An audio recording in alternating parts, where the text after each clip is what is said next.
ఈ రోజు కొద్దిసేపటి క్రితం మీడియా ముందుకు వచ్చిన పవన్ తనపై వస్తున్న విమర్శలకు ఘాటైన సమాధానం ఇచ్చాడు. గత ఎన్నికలలో తనను ప్రచారానికి వాడుకున్న తెలుగుదేశం, భారతీయ జనతా పార్టీలకు తనకు రాజకీయ అనుభవం లేదు అన్న విషయం గుర్తులేదా అని ప్రశ్నిస్తూ, తాను ప్రశ్నించడం మొదలు పెట్టేసరికి తనకు రాజకీయ అనుభవం లేదు అన్న విషయం గుర్తుకు వచ్చిందా అని ఎదురు ప్రశ్నించాడు పవన్. అధికారంలోకి రాకముందు ఒక విధంగా, అధికారంలోకి వచ్చిన తర్వాత ఒక విధంగా మాట్లాడుతున్న కేంద్ర రాష్ట్ర ప్రభుత్వాల తీరును ఎండకొడుతూ, బ్యాంక్ లోన్స్ ఎగ్గొట్టిన వ్యక్తులు మంత్రులుగా ఎలా కొనసాగుతున్నారు అంటూ ఘాటైన కామెంట్స్ చేశాడు పవన్. ప్రజలను బానిసలుగా ప్రభుత్వాలు చూస్తున్నాయని, అయితే ఆ ప్రజలే తిరగబడితే పరిస్థితులను అదుపు చేయడం ఎవరి తరం కాదు అంటూ ప్రభుత్వాలకు వార్నింగ్ ఇచ్చాడు పవన్.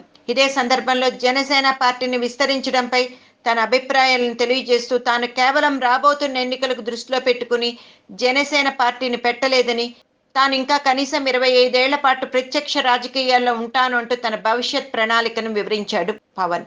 ఇదే సందర్భంలో పవన్ మాట్లాడుతూ, ప్రస్తుతం నడుస్తున్న అవకాశవాద రాజకీయాలు తనకు విసుగు కలిగిస్తున్నాయని కామెంట్స్ చేశాడు. ఇక నిన్న తనపై ఘాటైన విమర్శలు చేసిన రామ్ గోపాల్ వర్మ కామెంట్స్ పై స్పందిస్తూ, పెళ్లి చేసిన కూతుర్ని కలిగి ఉన్న వర్మ తాను ఇప్పటికీ బూతు సినిమాలు చూస్తానని ఓపెన్ గా చెప్తూ ఉంటాడని, అటువంటి వ్యక్తిపై తానేమి కామెంట్స్ చేయగలను అంటూ వర్మ వ్యక్తిత్వాన్ని టార్గెట్ చేశాడు పవన్. దీంతో తాను వర్మ కామెంట్స్ ని పట్టించుకోను అన్న సంకేతాలు ఇచ్చాడు పవన్.